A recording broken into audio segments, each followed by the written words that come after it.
흔히 이야기하는 눈밑지방 재배치술, 또 다크서클은 또 어떤 수술이지? 이런 궁금한 점들 그림을 그려서 설명을 해드리도록 하겠습니다. 눈이 있고 검정 눈동자가 있고 이 아래쪽에 눈꺼풀이 있습니다. 피부 바로 밑에 근육이 있고 그 밑에 막이 있습니다. 이 안에 지방이 있게 돼요. 그리고 이 부분에 인대가 있어요. 그리고 이 아래쪽 부분에 지방이 있게 돼요.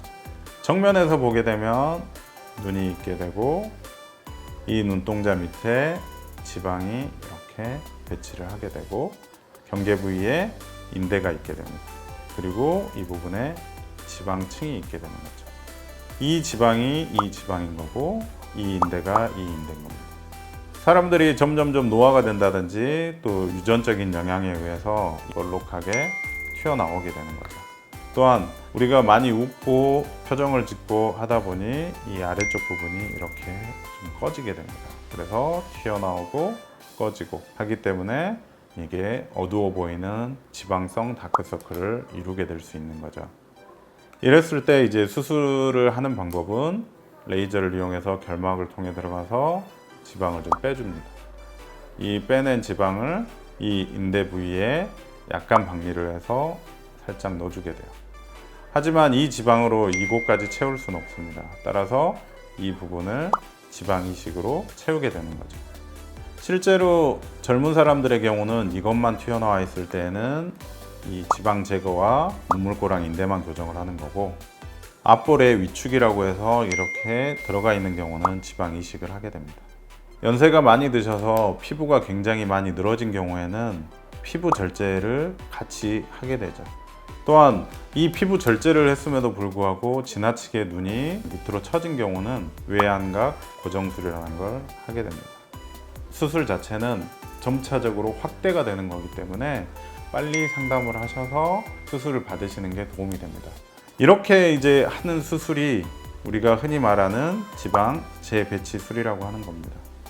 그럼 이게 다크서클 수술과는 어떤 관계가 있나? 다크서클은 우리가 세 가지로 구별을 간단하게 합니다. 피부의 색소성 다크서클, 혈관성 다크서클, 지방성 다크서클. 지방성 다크서클은 70%에서 80% 정도 수술로 극복이 되는 거고, 이 수술을 하셨었을 때 환자분들께서 가장 궁금해 하시는 것들 두 가지가 이게 얼마나 유지가 되는지, 또 눈 밑에 주름은 사라지는지. 실제로 유지가 되는 것은 우리가 제거된 지방은 금방 다시 차지는 않습니다. 하지만 이 아래쪽 볼의 꺼짐으로 인해서 우리가 볼이 다시 보이게 되는 거죠. 그런 경우는 6개월에서 1년 정도 후에 필요하면 지방 이식을 한 번 더 한다든지 아니면 필러만 가지고 한다든지 하게 됩니다. 눈 밑에 주름에 대한 것은 솔직히 정말 힘듭니다. 실제로 수술은 이 근육의 안쪽에서 수술을 하는 거기 때문에 우리가 이 수술만 가지고 주름을 없앨 수는 없는 거죠.